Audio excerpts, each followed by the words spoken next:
रोज़ सुबह से लग जाती हूँ अपने घर के कामों में, ज़िम्मेदारियों में, और फिर भी अपने चेहरे पर रखती हूँ हमेशा मुस्कान। क्योंकि पता है इस मुस्कान का राज क्या है। इसका राज ये है कि मैं कभी किसी से कोई उम्मीद ही नहीं रखती हूँ, और ना ही कोई मुझे शिकायत है किसी से, और ना ही किसी से शिकवा है।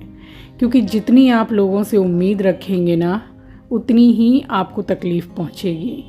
तो शिकायतें करना, शिकवा रखना, उम्मीद रखना, इससे ज़िंदगी बस बहुत ज़्यादा मुश्किल हो जाती है बजाय आसान होने के। So hello everyone, welcome back to the channel. I hope you all are doing really very well. If you are new to my channel, my name is Rachna. I upload here every day about homemaking and my lifestyle too. If you like such content, then don't forget to subscribe my channel for my upcoming interesting videos. और आज दिन है शुक्रवार and ये vlog कल का ही है, यानी कि बृहस्पतिवार का। सुबह के तकरीबन 4:15 पर ही मैं उठ गई थी और लग गई अपने घर के कामों में। और काम करते करते कब 5:20 हो गए पता ही नहीं चला। तो बस यहाँ हो गई थी रेडी और जा रही हूँ हमेशा की तरह अपने घर में सबसे पहले अपनी कुल देवी माँ का दीपक जलाने के लिए।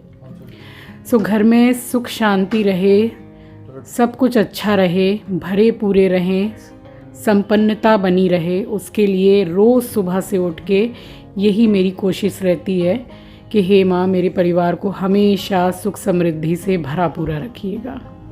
और सुबह का समय है, आप सभी को सुबह की राम राम जी, सुप्रभात, गुड मॉर्निंग। और बस यहाँ सबसे पहले आ गई थी मैं पूजा करने के लिए। और ये अभी तो यहाँ बैठा हुआ है हॉल की खिड़की में, और अभी थोड़ी देर के बाद आके बैठ जाएगा, यानी कि लेट ही जाएगा, जहाँ मैं सारा रजाई वगैरह तय करके रखती हूँ। तो इसका उलट पलट करते में ही सुबह से शाम और शाम से रात कब हो जाती है एस्ट्रो की पता नहीं चलता है। मैं यहाँ पूजा कर रही हूँ इसलिए वो आसपास ही रहेगा, तो अभी यहाँ बैठ गया है क्योंकि मार्बल बहुत ज़्यादा ठंडा रहता है इस वजह से।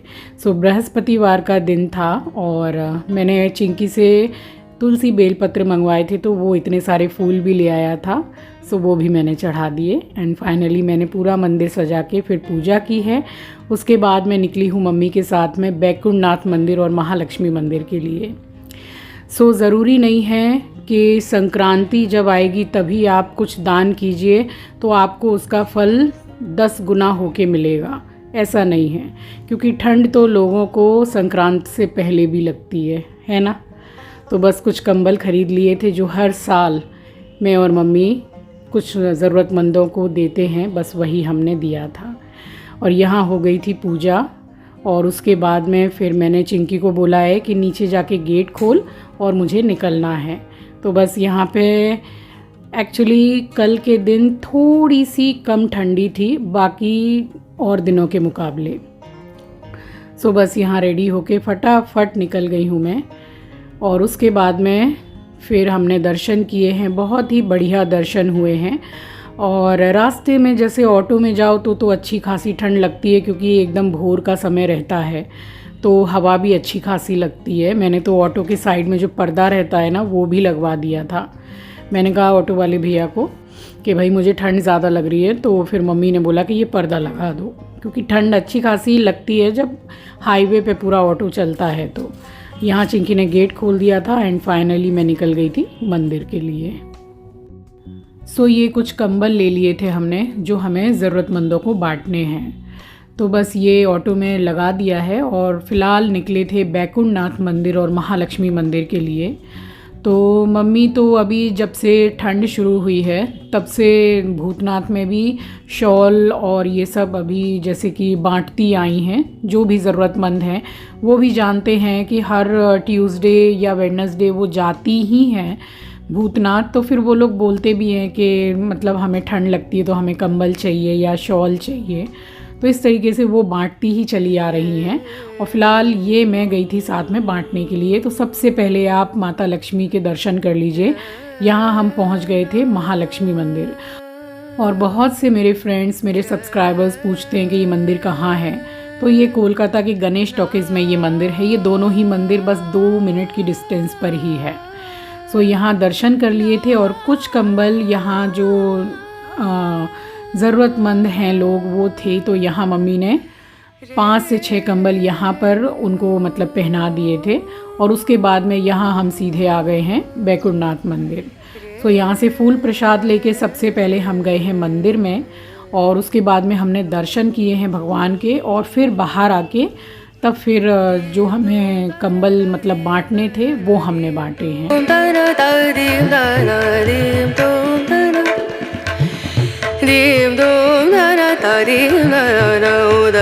और जब से हम इस मंदिर में दर्शन करने के लिए आते हैं, ये बाबा तब से यहीं बैठते हैं, न जाने कितने सालों से बैठते हैं। सो सबसे पहले यहाँ मंदिर में ही मम्मी ने इनको कंबल मतलब ओढ़ाया है। और उसके बाद में देखिए मैं जितनी क्लिप्स ले पाई हूँ यहीं से आप दर्शन कर लीजिए नारायण भगवान के। और फिर मंदिर से बाहर निकल के हमने ज़रूरतमंदों को कंबल बांटे हैं।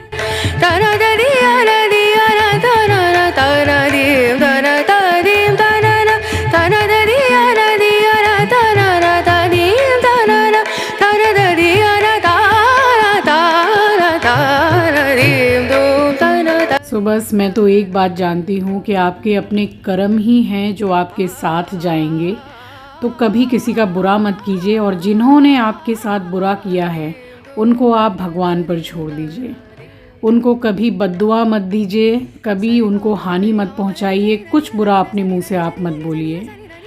वो ईश्वर है ना ऊपर वाला, वो सब देख रहा है। और एक दिन आप देखेंगे कि जिन्होंने आपके साथ बुरा किया है तो उनके साथ ईश्वर ने क्या किया है ये भी आपको देखने को मिल जाएगा। इसलिए आप किसी का बुरा मत कीजिए, आप किसी को बुरा मत बोलिए, बस सिर्फ आप अच्छे कर्म करते चलिए, क्योंकि ये जो कर्म है ना ये ही हमारे साथ जाएगा और कुछ भी नहीं जाएगा, सब का सब धरा रह जाएगा यहीं पर। अभी जस्ट आई हूँ मंदिर से, कुछ 8:20 या 25 हो रहे हैं। बस नीचे भगवान को तुलसी की माला पहनाई है और सीधे यहाँ छत पे आई हूँ। अब जाऊँगी, मतलब नींद जैसा लग रहा है, जैसे रात में भी लेट सोई थी ना। और मैं एग्जैक्ट 4:30 बजे भोर में उठ गई हूँ, और आज तो और भी जल्दी मेरा काम बहुत जल्दी हो गया। बस नीचे जाके ज़रा चाय बनाऊं, सोच रही हूँ चाय बनाने से पहले ज़रा एक आधे घंटे का नैप ले लूँ, उसके बाद ही चाय बनाऊं। बट वही है कि सब जगे हुए भी हैं तो सभी को चाहिए चाय नाश्ता, तो देखती हूँ क्या बनाती हूँ। ठंड रास्ता में इतनी अच्छी खासी है यहाँ पे। अभी मेरी दीदी की बेटी जो है तो वो दिल्ली में रहती है, जॉब करती है, तो वो बता रही है कि इतनी ज़्यादा ठंड है दिल्ली में, 3 डिग्री 4 डिग्री पे ऐसे टेम्परेचर जा रहा है। तो आप समझ लो कि फिर यहाँ से डबल ठंड है, क्योंकि आप समझ लो कि यहाँ से डबल ठंड है, क्योंकि कोलकाता में 3 डिग्री 4 डिग्री तो कभी नहीं होता है, 12 डिग्री 10 डिग्री तक मैंने देखा है। उसके बाद तो इतना ज़्यादा टेम्परेचर कोलकाता में गिरता नहीं है। लेकिन अभी अच्छा लग रहा है, 3-4 दिन से थोड़ी ठंड पड़ रही है ना, अच्छा लग रहा है। ठंड पड़नी भी ज़रूरी होती है। नीचे जाऊंगी, जाके सोच रही हूँ कि करना तो मुझे ही है, तो चाय बना लूँ और बस आगे का कार्यक्रम फिर शुरू हो जाएगा काम करने का।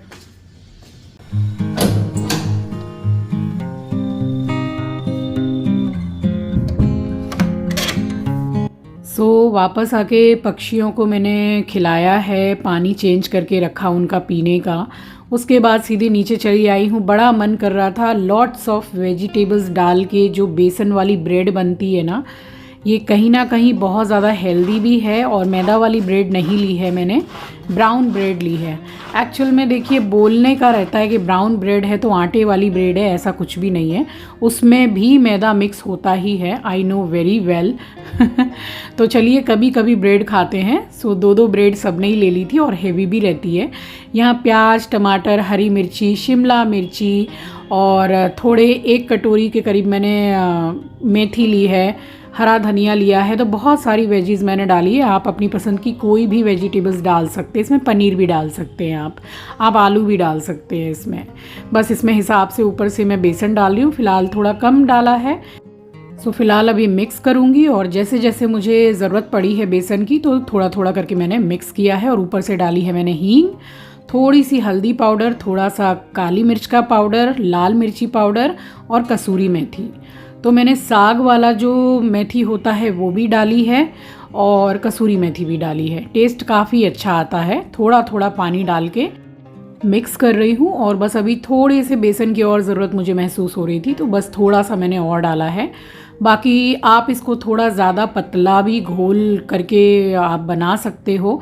और इस बैटर का आप अगर ब्रेड में लपेट के नहीं बनाना चाहते हैं तो इसका चीला भी एकदम मज़ेदार बन जाएगा। फाइनली इसमें नमक मैंने डाला है और ज़्यादा आपको थोड़ा फ्लफ़ी चाहिए तो इसमें 1/4 टीस्पून के करीब baking powder and 1/4 he teaspoon baking soda डाल दीजिएगा। वैसे एज सच इतनी ज़रूरत नहीं पड़ती है, वैसे ही बहुत अच्छा बन जाता है। और यहाँ तवा ले लिया है मैंने और इसमें लगाया है मैंने ब्रश की सहायता से सरसों का तेल। आप घी भी लगा सकते हैं, आप रिफाइंड भी लगा सकते हैं एंड आप बटर भी लगा सकते हैं। तो बस इस तरीके से मैंने ब्रेड को इसमें डिप किया है और ढेर सारी सब्जियां हैं, एकदम ग्रीन ग्रीन, मतलब मज़ा आ गया खा के। क्रंच इतना बढ़िया आ रहा था इसमें। आप चाहो तो बीन्स भी डाल लेना इसमें। बीन्स मेरे पास थी नहीं, वरना मैं ज़रूर डालती, उसका क्रंच बहुत अच्छा आता है। सो देखिए मैंने ब्रेड को लपेट के और तवे पर रख दिया है और ऊपर से ढेर सारी मैंने वेजीज लगा दी। और इसको स्लो गैस पर पकाइएगा क्योंकि बेसन है ना, तो बीच में से ज़रूर ये थोड़ा बहुत कच्चा रह ही जाता है। तो इसलिए स्लो गैस पर आराम से पकाइएगा, क्रिस्पी भी रहेगा, बेसन कच्चा भी नहीं रहेगा और खाने में भी बहुत मज़ा आएगा। सो स्लो गैस पर ही पकाते हुए मैंने बनाया है इस ब्रेड को। देखिए कितनी बढ़िया है। और 2 ब्रेड एक पर्सन के लिए बहुत होती है एक ब्रेकफास्ट के लिए। सो बस ये 2 ब्रेड और चाय हमने ले ली थी, ये हो गया था हमारा नाश्ता। और यहाँ पे मैंने सब्जी वाले भैया से बोला था, इन्होंने कॉल किया था कि भैया आज मैं बैठा हूँ, तो मैंने ढेर सारी सब्जियाँ मंगाई और बीन्स तो थी नहीं तो बीन्स का भी ऑर्डर मैंने दे दिया था। फ़िलहाल उठा के हॉल की खिड़की में रख दी है और फिर ये भैया चले गए थे। उसके बाद में फिर लगी हूँ मैं किचन में। तो बृहस्पतिवार का दिन था और बहुत दिन हो गए थे मैंने कढ़ी नहीं बनाई थी। सो बनाई थी मैंने पकोड़े वाली कढ़ी। और बूंदी बनाने का मन तो नहीं कर रहा था, मगर खाने का मन बहुत कर रहा था बूंदी, बट बनाने का मन नहीं कर रहा था क्योंकि ऐसा लग रहा था कि खाना जल्दी से बन जाए, ठंडी ठंडी का मौसम है, जाके आराम से बेड पे रजाई ओढ़ के बैठें। तो बस यहाँ पे बस पकोड़े ही बना लिए थे मैंने कढ़ी के लिए। तो यहाँ तकरीबन मैंने 300 ग्राम के करीब दही ली है और उसमें पानी डाल दिया है, हल्दी डाल रही हूँ और लाल मिर्ची पाउडर, और इसमें मैं धनिया पाउडर नहीं डालती हूँ। तो बस इसको मिक्स कर दिया है और हिसाब से डाल रही हूँ बेसन। तो कढ़ी की अगर आपको फुल रेसिपी डिटेल में चाहिए तो मेरे चैनल पर आपको मिल जाएगी, और या फिर मैं एंड स्क्रीन पर लगा दूँगी, आप वहाँ से जाके चेक कर लीजिएगा। डाल दिया है बेसन, अच्छी तरीके से दाल घोटनी से यानी कि रई से इसको मैं मिक्स कर रही हूँ और उसके बाद में इसको चढ़ा दूँगी मैं गैस पर।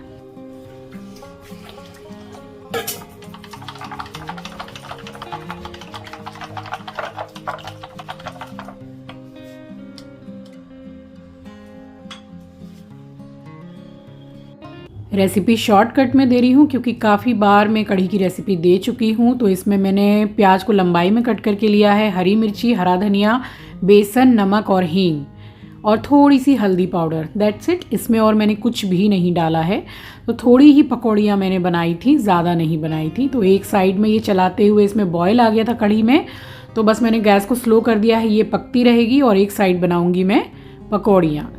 तो बूंदी बनाओ ना कढ़ी में तो बड़ी मज़ेदार लगती है। मेरे मायके में बूंदी वाली ही कढ़ी बनती है, तो मैंने स्टार्टिंग से वैसी ही खाई है, तो मुझे वैसी ही अच्छी लगती है। मगर कल ना मैं थोड़ा आलस कर गई, होता है ना कि ठंड में थोड़ा आलस तो आता ही है। मैंने बोला चलो कोई नहीं, खाली पकौड़ी वाली ही बना लेते हैं। बस जल्दी जल्दी काम हो गया, उसके बाद में रजाई ओढ़ के मैं भी आराम से बच्चों के संग बैठी हूँ। सो यहाँ बना ली थी, 2 बैच में ही पकौड़ियाँ बन गई थी और एक बैच में 5 से 6 पकौड़ियाँ होंगी, तो बहुत ज़्यादा मैंने नहीं बनाई थी।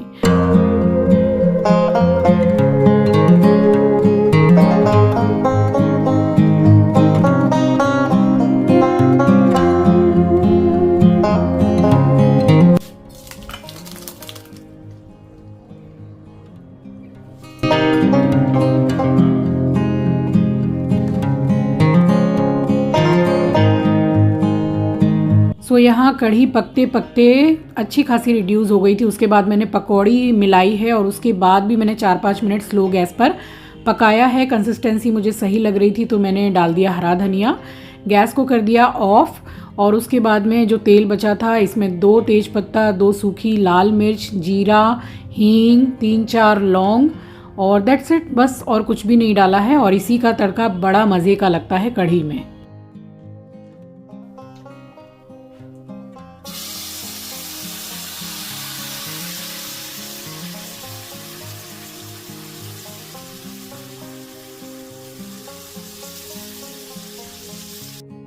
तो देखिए कितना बढ़िया सा तड़का लगा है। और आप ऑयल को कम या ज़्यादा कर सकते हैं। मेरा जो पकौड़ी वाला ऑयल सरसों तेल जो बचा था उसमें मैंने तड़का लगा दिया। उसके बाद में मैंने सेकी है रोटियां। बहुत सारा ये कमेंट आता है कमेंट सेक्शन में कि डायरेक्ट आप गैस की फ्लेम पर रोटी मत सेकिए, बहुत अनहेल्दी होता है। अब स्टार्टिंग से सेकते हुए आ रहे हैं तो फ़िलहाल अभी तो मैं ऐसे ही सेक रही हूँ, अभी तवे पर नहीं सेकती हूँ। बट हाँ, ट्राई ज़रूर करूँगी, आप लोगों ने बोला है तो यहाँ सेक ली थी गर्मा गर्म रोटियाँ। उसके बाद करके दिखाऊँगी बिल्कुल सिंपल सी मगर सबकी फेवरेट थाली की प्लेटिंग।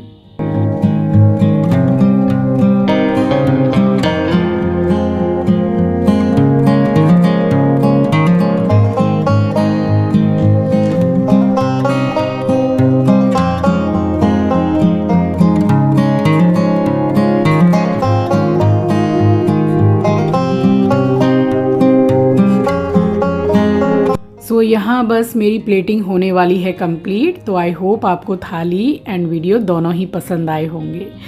बस ये प्लेटिंग करने के बाद में फिर सभी ने लंच कर लिया था। कढ़ी के संग गर्मा गर्म रोटियाँ बनी गई थी और ये वेज वाला अचार है जो एक दिन पहले मैंने बनाया था। सो मज़ा आ गया था सबको खा के, सबने बहुत अच्छे से खाया। और बस सुबह से ऐसे ही टाइम निकल जाता है। झाड़ू पोछा, कपड़ा, बर्तन, सारे काम जो हैं सारा मैं अकेली करती हूँ। दोपहर को आती हैं मेरी हाउस हेल्पर। एक झाड़ू पोछा तो मैं सुबह ही कर लेती हूँ, तो ऐसे ही निकल जाता है सारा समय। बट अब इसका मैं क्या शिकायत करूं, क्या शिकवा करूं, बस चेहरे पे मुस्कान रखती हूं, भाई करना तो मुझे ही है। सो चलिए इसी के साथ आ गई हूँ इस वीडियो के एंड पर। उम्मीद करती हूँ वीडियो एंड रेसिपी आपको पसंद आई होगी। नए हैं तो सब्सक्राइब कर लीजिएगा, शेयर करना मत भूलिएगा। अपना ख्याल रखिए, अपनों का ख्याल रखिए। Thanks for watching guys, love you, take care, bye bye. और हाँ, हमारे यहाँ जो हाउस हेल्पर काम करती है ना, उनकी ज़रूरत का भी ख्याल रखा कीजिए।